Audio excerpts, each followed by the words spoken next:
नमस्कार दोस्तों, आपका स्वागत है। ऐसी ही जानकारी के लिए चैनल को सब्सक्राइब करें। आज हम जया एकादशी के बारे में जानेंगे। भविष्योत्तर पुराण में भगवान श्री कृष्ण और महाराज युधिष्ठिर के संवाद में इस एकादशी का वर्णन आता है। युधिष्ठिर महाराज ने पूछा, हे जनार्दन, माघ मास के शुक्ल पक्ष की एकादशी का क्या संबोधन है? यह व्रत कैसे करें?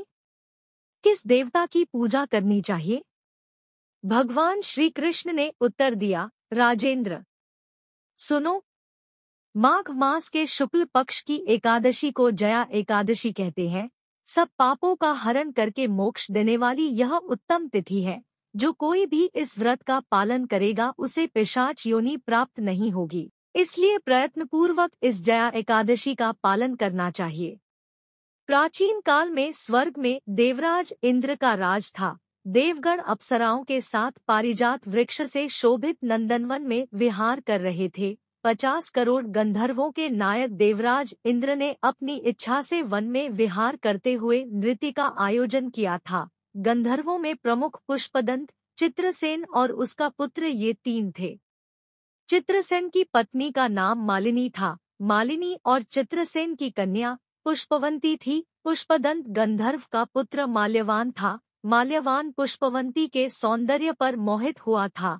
ये दोनों भी इंद्र की प्रसन्नता के लिए नृत्य करने आए थे। यह दोनों भी अन्य अप्सराओं के साथ आनंद में गायन कर रहे थे, किंतु एक दूसरे पर अनुराग दृष्टि के कारण वे मोहित हो गए और उनका मन विचलित हो गया। इससे वे शुद्ध गायन नहीं कर सके।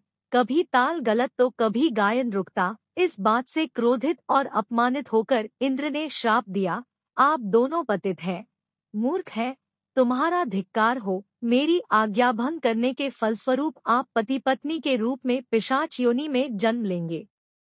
इंद्र से ऐसा श्राप मिलते ही दोनों बहुत दुखी हुए। हिमालय में जाकर पिशाच योनि को प्राप्त होकर भयंकर दुख भोगते। शारीरिक पातक से प्राप्त हुई इस योनि से पीड़ित वे पर्वत की गुफा में भ्रमण कर रहे थे। एक दिन पिशाच परी ने अपनी पत्नी को पूछा, हमने ऐसा कौन सा पाप किया है जिसके लिए हमें ये योनि मिली?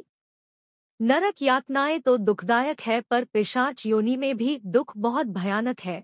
इसलिए पूर्ण प्रयत्न से इस पाप से छुटकारा प्राप्त करना चाहिए। दोनों चिंता में मग्न थे, किंतु भगवान की कृपा से उन्हें माघ महीने की एकादशी तिथि प्राप्त हुई। जया नाम से प्रसिद्ध यह तिथि सब तिथि में उत्तम है।